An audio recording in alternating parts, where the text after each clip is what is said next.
ಏನೋ ಮಾಡೋಣ ಬಿಡು, ಏನೋ ನೋಡೋಣ ಬಿಡು, ನಾಳೆ ಇನ್ನೊಂದು ಟೈಮ್ ಅವಕಾಶ ಸಿಕ್ಕರೆ ಅಂತ ನಾವು ಅಂದ್ಕೊಳ್ತಿರ್ತೀವಿ. ಕೆಲವು ಜನ ಭಕ್ತಿಯಲ್ಲಿ ಸೀರಿಯಸ್ನೆಸ್ ಇರಬೇಕು, ಪ್ರಾರ್ಥನೆಯಲ್ಲಿ ಸೀರಿಯಸ್ನೆಸ್ ಇರಬೇಕು, ವಾಕ್ಯ ಓದೋದ್ರಲ್ಲಿ ಸೀರಿಯಸ್ನೆಸ್ ಇರಬೇಕು.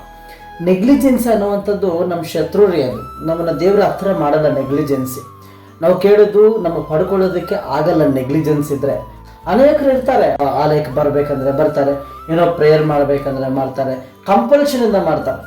ಅಪ್ಪ ಅಮ್ಮ ಬೈತಾರಂತನೋ, ಸೇವಕರೇ ಆದವರು ಯಾರಾದರೂ ಅವ್ರಿಗೆ ಬೈತಾರಂತೇನೋ, ಕೆಲವು ವಿಚಾರಗಳನ್ನು ಯೋಚನೆ ಮಾಡಿಕೊಂಡು ಕಂಪಲ್ಷನಿಂದ ಬೈ ಫೋರ್ಸ್ ಒತ್ತಾಯದಿಂದ ಮಾಡ್ತಾ ಇರ್ತಾರೆ. ಹೌದು, ನೀನು ನಾನು ದೇವರ ಹತ್ರ ಸೀರಿಯಸ್ ಆಗಿ ಭಕ್ತಿ ಮಾಡ್ತೀವೋ ಚಾಲೆಂಜ್ ಫೇಸ್ ಮಾಡಲು ತಯಾರಾಗಿರ್ತೀವಿ ಅಲ್ವಾ. ದೊಡ್ಡದಾಗಿರುವಂಥ ಬೆಟ್ಟದ ಥರ ಸಮಸ್ಯೆ ಬಂದರೂ ಕೂಡ ಆ ಸೀರಿಯಸ್ನಿಂದ ಹಾರ್ಡ್ ವರ್ಕ್ ಅನ್ನುವಂಥ ಒಂದು ಪ್ರಯತ್ನದಿಂದ ನಾವು ಅದನ್ನು ಮೆಟ್ಟು ನಿಂತ್ಕೊಳ್ತೀವಿ. ಆ ಬೆಟ್ಟವನ್ನು ಕೂಡ ಹತ್ತುತ್ತೀವಿ ನಾವು. ಏನ್ರಿ ಕೀರ್ತನಗಾರನ ಹೇಳ್ತಾನೆ, ಹತ್ತಲಾರದ ಆಶ್ರಯಗಿರಿಯ ಮೇಲೆ ನನ್ನ ಹತ್ತಿಸು ಅಂತ. ಹೇಗೆ ಸಾಧ್ಯವಾಗ್ತದೆ? ಭಕ್ತಿಯಲ್ಲಿ ಸೀರಿಯಸ್ ಇದ್ದಾಗ. ನಿನ್ನ ಕೆಲಸದಲ್ಲಿ ಸೀರಿಯಸ್ ಇರಲಿ.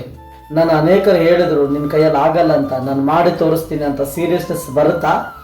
ಅನ್ನೋರು ಅಂತಾರೆ ಬಿಡು, ನಮಗೇನಕ್ಕೆ ಅಂತಂತಂದರೆ ಎಲ್ಲ ಮಾತುಗಳು ಅರಗಿಸ್ಕೊಳ್ತೀವಿ ನಾವು ಅಷ್ಟೇ. ಏನು ಮಾಡೋಕ್ಕಾಗಲ್ಲ, ಅಭ್ಯಾಸ ಆಗ್ಬಿಡ್ತದೆ, ಈ ದೇಹ ಅಭ್ಯಾಸ ಆಗ್ಬಿಡ್ತದೆ. ಹೇಳೋರು ಹೇಳ್ತಾನೆ ಇರ್ತಾರೆ, ನಾವು ಹಾಗೆ ಕೇಳ್ತಾನೆ ಇರಬೇಕಾಗುತ್ತೆ, ಮುಂದೆ ಸಾಕ್ತಾನೆ ಇರಬೇಕಾಗುತ್ತೆ.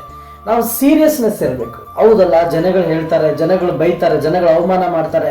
ನಾನು ಯಾಕೆ ನನ್ನ ದೇವರಲ್ಲಿ ಸೀರಿಯಸ್ ಭಕ್ತಿ ಮಾಡಬಾರ್ದು? ನಾನು ಯಾಕೆ ಸೀರಿಯಸ್ ಭಕ್ತಿಯಲ್ಲಿದ್ದು ನಾನು ಅಂದ್ಕೊಂಡಿದ್ದು ಸಾಧಿಸಬಾರ್ದು ಅಂತೇಳಿ ಒಂದು ಮಾತಿದೆ, ಗಮನಿಸಿದ್ರೆ ಪ್ರೇರೆ. ಮುಂದೆ ಒಂದು ಗುರಿ ಇರಬೇಕು, ಹಿಂದೆ ಒಬ್ಬರು ಗುರಿ ಇರಬೇಕಂತೆ. ನಿಮ್ಮ ಏಮ್ ಮುಂದೆ ಇರಬೇಕಂತೆ, ಒಬ್ಬ ಟೀಚರ್ ಹಿಂದೆ ಇರಬೇಕು, ಟು ಪುಷ್ ಮುಂದಕ್ಕೆ ತಳ್ಳಬೇಕಂತೇಳಿ. ಸೀರಿಯಸ್ನೆಸ್ ಇದ್ದರೆ ಗುರು ಇರ್ತಾರೆ, ಗುರಿ ಇರ್ತದೆ.